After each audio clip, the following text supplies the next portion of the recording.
تربیت کا اصول اہل علم نے بتایا ہے کہ 7 سال تک بچے کو سینے سے چمٹا کے رکھو، 7 سال سے لے کر 14 سال تک بچے کو غلام بنا کے رکھو، 14 سال سے لے کر 21 سال تک بچے کو دوست بنا کے رکھو، اس کے بعد 21 سال کے بعد ان کی تربیت مکمل ہو جائے گی۔ یہ 3 مراحل ہیں۔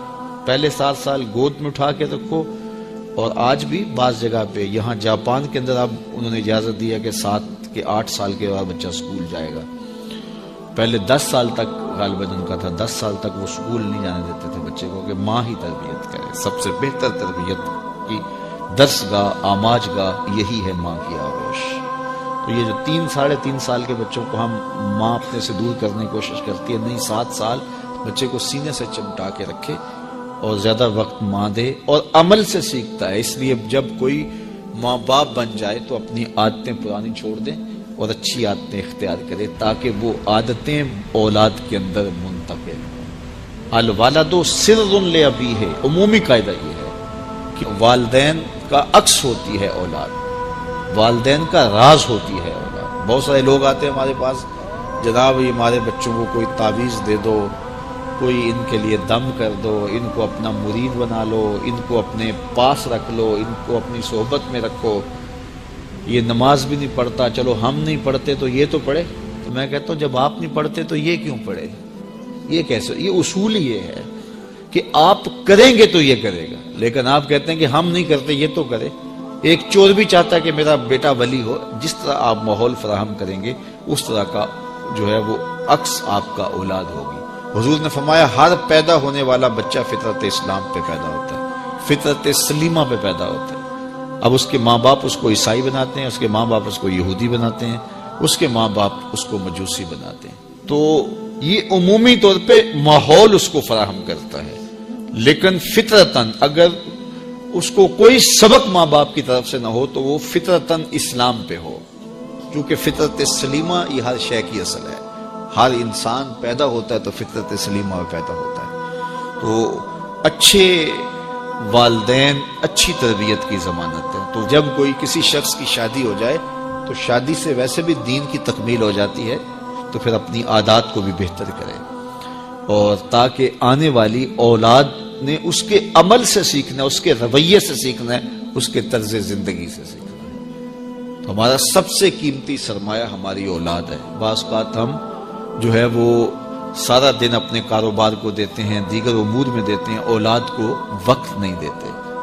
تو اولاد کو وقت چاہیے ہوتا ہے، اور اولاد کو وقت دینا چاہیے، اور اولاد کو وقت دینے سے ان کی اچھی تربیت ہوگی۔ وہ آپ کے پاس بیٹھے اٹھیں گے، آپ کی باتیں سنیں گے، آپ کے عمل دیکھیں گے، آپ کے رویے دیکھیں گے، تو پھر ان کے اندر اس کا عکس پیدا ہوگا۔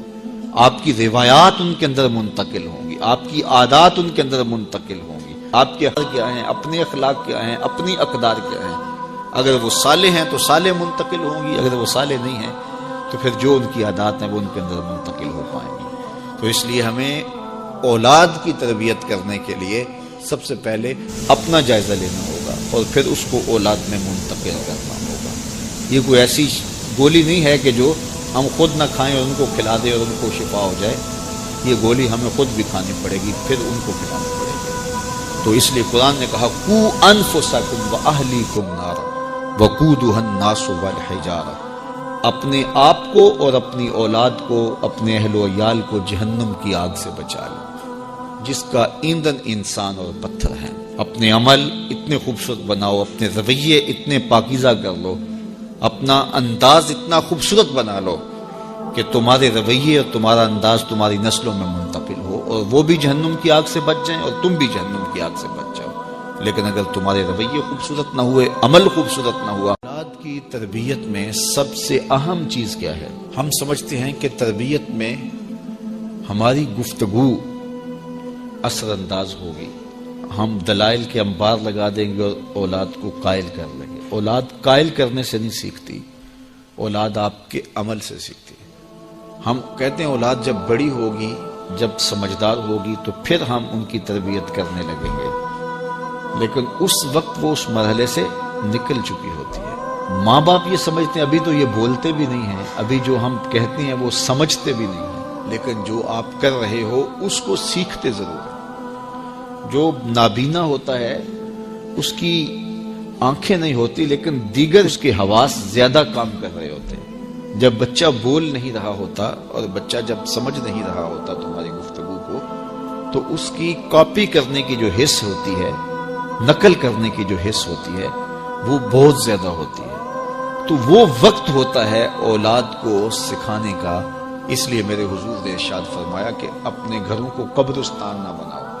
یعنی جس طرح قبرستان میں کبھی نماز نہیں پڑھی جاتی، تو تمہارے گھر کے اندر نماز نہ پڑھی جا رہی ہو تو بچے کہیں گے اور خود مصلی پہ کھڑا ہونا شروع ہوں گے. ابتداً وہ یوں ہی مصلی پہ آئیں گے. امام غزالی فرماتے ہیں ہر عمل پہلے ریا ہوتا ہے، پھر عادت بنتی ہے، پھر عبادت بنتی ہے. تو پہلے وہ ویسے ہی دکھلاوے کے لیے مصلی پہ آئیں گے، پھر آہستہ آہستہ ان کی عادت بنے گی، پھر اس کے بعد وہ عبادت بن جائے گی. اور فرمایا گیا 7 سال کا بچہ، اس کو ترغیب دو نماز کی.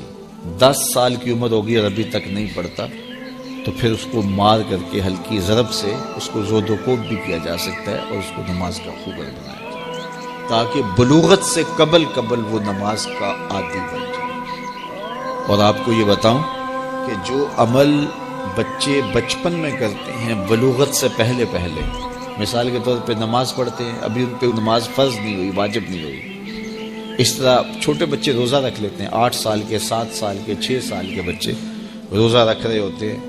پھول جیسے بچے دوپہر کو کملا جاتے ہیں تو مائیں پریشان ہو جاتی ہیں، تو وہ انہیں بعض اوقات خلوت میں لے جا کے کہتی ہیں کہ یہ دودھ پی لو، یہ چیز لے لو، کوئی دیکھ نہیں رہا. تو وہ بچے مانتے نہیں کہ نہیں، ہمارا اللہ دیکھ رہا ہے، ہم نے روزہ نبھانا ہے. تو وہ شام کے وقت کتنے بے دل سے ہوئے ہوتے ہیں لیکن اس کے باوجود روزہ نبھا جاتے ہیں. اس طرح عمرہ کرتے ہیں بچے، حج کرتے ہیں بچپن کے اندر. اسی طرح جو ہے وہ نمازیں پڑھتے ہیں اور دیگر نیک عمل کرتے ہیں. تو وہ ابھی تو نہ ان کے لیے نماز واجب ہوئی، نہ ان کے لیے روزہ واجب ہوا. تو وہ بچے بلکہ شب بیداریاں کرتے ہیں، راتوں کو جاگتے ہیں بچے. یہ حفظ القرآن جو بچے کر رہے ہوتے ہیں تو یہ اتنی زیادہ محنت کر رہے ہوتے ہیں کہ آدھی رات اٹھ کے تو اپنا سبق یاد کر رہے ہوتے ہیں اور سارا دن قرآن مجید پڑھ رہے ہوتے ہیں. اس طرح سے نظامی کے بچے جو ابھی نابالغ ہوں، تو جو بچے ابھی بالغ نہیں ہوتے تو جو عمل کرتے ہیں وہ نمازیں ہیں، روزے ہیں، حج ہے، عمرہ ہے یا کوئی اور نیک عمل ہے، سارے کا سارا ثواب ماں باپ کے نامہ اعمال میں درج ہوتا ہے. اب مجھے بتاؤ، چھوٹا بچہ جب روزہ رکھتا ہے اور کمزوری کے باوجود وہ شام تک روزہ لے جاتا ہے اور پھر اس وقت جب روزہ افطار کرتا ہے سارے دن کی بھوک اور پیاس کاٹ کے، تو مجھے بتاؤ کہ ان کا رب کتنا خوش ہوتا ہوگا. اور چونکہ نہ تو اس کے اندر کوئی تصنع ہے اور نہ کوئی اور بات، ان کا عمل ہی عمل ہے، اس میں خلوص ہی خلوص ہے، تو پھر وہ ماں باپ کے نامہ اعمال کے اندر وہ نیکیاں درج ہوتی ہیں. تو اولاد کو بچپن کے اندر آپ جو تربیت دیتے ہیں تو وہ جو عمل کرتے ہیں، ایک تو ماں باپ کے کھاتے میں اس کا عمل، اور دوسرا بالغ ہونے سے قبل ان کی عادت پختہ ہو گئی. تو والدین کی ذمہ داری ہے کہ ان کو جو ہے وہ صالح تربیت